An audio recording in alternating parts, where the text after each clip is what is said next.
Hey everyone! Today, we're taking a deep dive into the world of kayaking, focusing on the 5 most common mistakes beginners make and, of course, how to avoid them.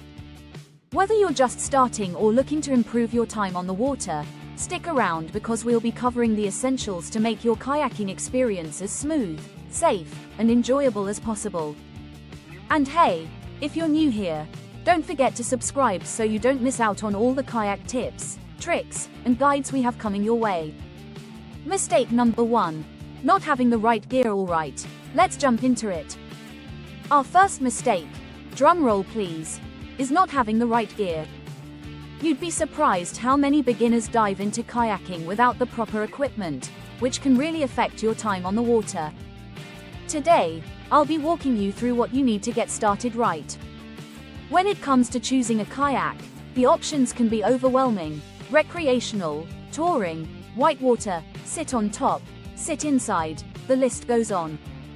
So how do you know what's best for you? If you're planning to paddle mostly on lakes and calm rivers, a recreational kayak, like the one I showed you earlier, is probably your best bet.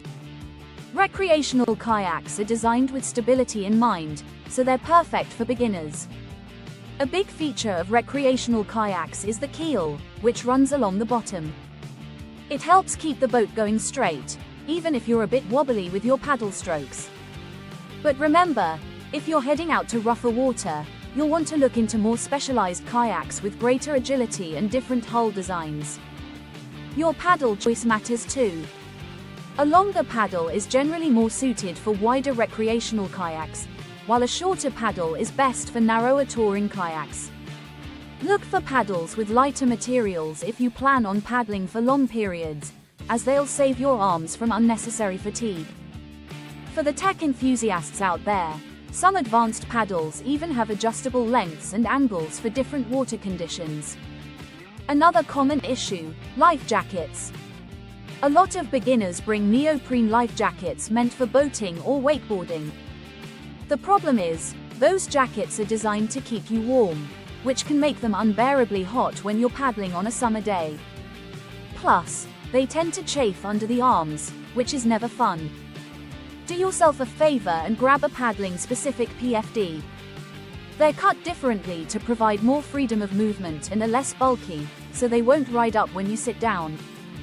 This paddling PFD I'm putting on here has wide shoulder cutouts, which prevents that annoying chafing and lets me move freely. It's also got a low back that doesn't get in the way of my seat, making it a much better choice for kayaking. Mistake number 2. Not adjusting your gear properly. Now that you've got the right gear, let's make sure it's all set up for you.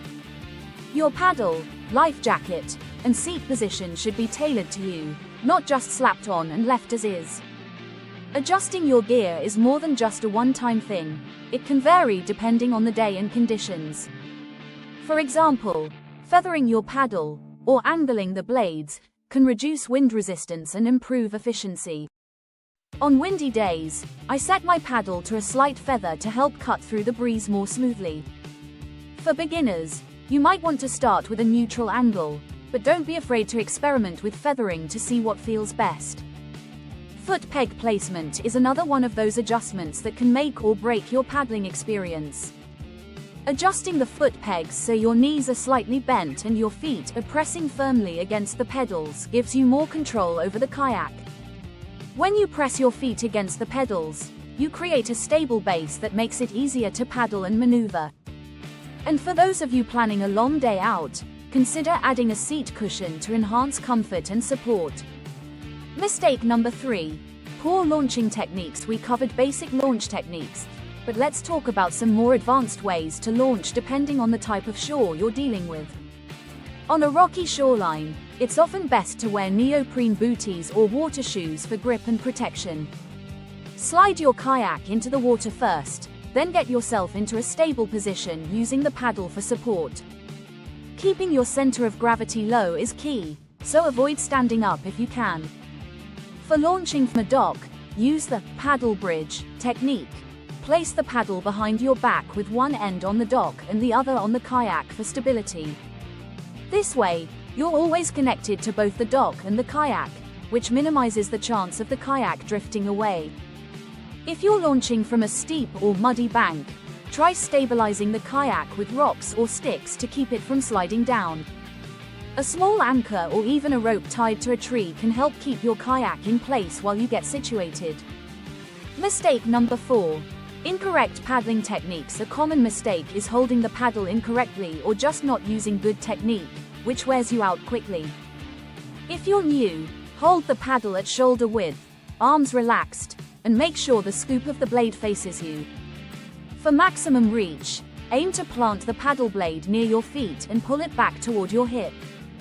Imagine you're pulling the water past you as if you're dragging yourself forward. This helps you generate more force with each stroke and improves your speed without adding extra strain. Mistake number 5. Exiting the kayak incorrectly. And finally, the 5th mistake is how you exit the kayak. A lot of people try to drag themselves out by putting one foot on the shore, and that often leads to them tipping right into the water. Before I go, here are a few bonus tips. If you're bringing electronics, put them in a dry bag. And be mindful of what you wear. Quick drying, sun protective clothing can be a lifesaver. Also, remember to stay hydrated. Lastly, transporting your kayak safely is key. Hauling your kayak to and from the water safely is crucial. Make sure to load your kayak on the roof rack with the bow facing forward and secure it with good quality straps. If you're going on the highway, use bow and stern lines to prevent the kayak from lifting in the wind. Alright, everyone, that's it for today. I hope you're feeling confident and ready to hit the water without falling into these common beginner traps. Kayaking is an amazing way to enjoy the outdoors, and with the right techniques, gear, and a little practice, you'll be paddling like a pro in no time. Thanks so much for watching. If you got something out of this video, please give it a thumbs up, leave a comment, and hit that subscribe button if you haven't already. We've got more content coming your way, from advanced paddling techniques to epic kayak adventures. Until next time, stay safe, stay prepared, and happy paddling from all of us here.